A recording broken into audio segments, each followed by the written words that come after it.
I had to go all the way to Burma to find a longevity secret that's been hiding right in front of us the entire time. Everywhere we go, every single day, and the truth is, the world could use a lot more of it right now.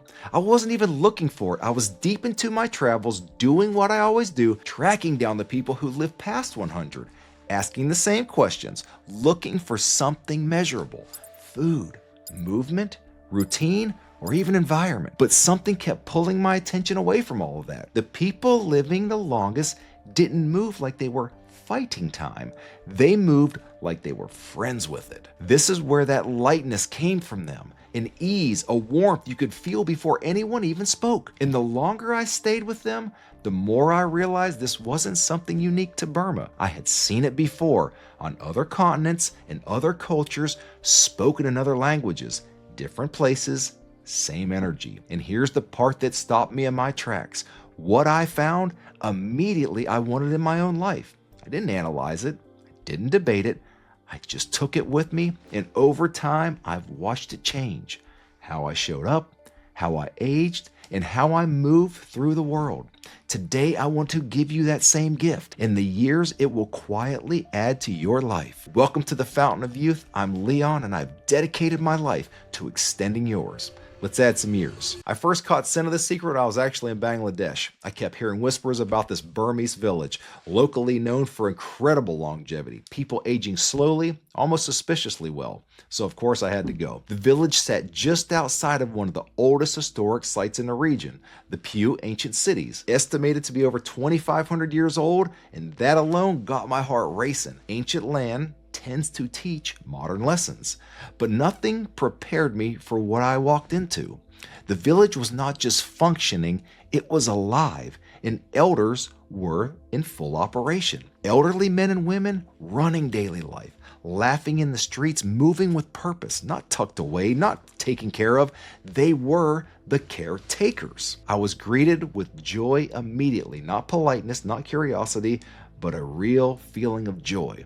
And then I met an English-speaking elder, 98 years old, quick, sharp as a tack. He walked beside me like we were the same age. We talked as we walked, and I ran through my usual questions: diet, sleep, work, family, all the things. Nothing stood out, nothing screamed, "This is it." But then it started happening. As my guide, Than, took me around to meet what I felt like a staggering number of 100-plus-year-olds, something became impossible to ignore. They were all having fun. Not stage fun, not forced cheerfulness, real, childlike, unfiltered joy. They teased each other, they laughed at themselves, they laughed at me constantly. At one point, I knew a story was going to be hilarious before I even heard it, because my translator was the first to completely lose it, bent over, gasping for air, trying to catch his own breath before translating to me. Then he told me the story. I exploded in laughter. And then the centenarian started laughing all over again because they knew I got it. And suddenly we were all stuck in this ridiculous, unstoppable loop of laughter that just felt like medicine. This happened over and over again. And I started noticing something strange. Their wrinkles were different. Not the tight, worried lines I was used to seeing. These wrinkles were carved deep and eccentrically, like laugh lines etched by decades of joy. A century of smiling had shaped their faces. I remember thinking, I want those wrinkles. They told a story of a life actually lived. Then I met a woman. She never told me her age. She didn't have to. The respect around her said everything. When I asked about her long life, she looked me dead in the eyes, grabbed my hand and smiled and said, "To laugh is to live." And in that moment, I felt something transfer, something real, something light, something I knew I needed to bring back with me and share with the rest of the world. I hope when she held my hand, she gave me some of that genuine joy and happiness, and I still carry it with me. Here's where it gets wild, because science actually backs up everything I witnessed around the world.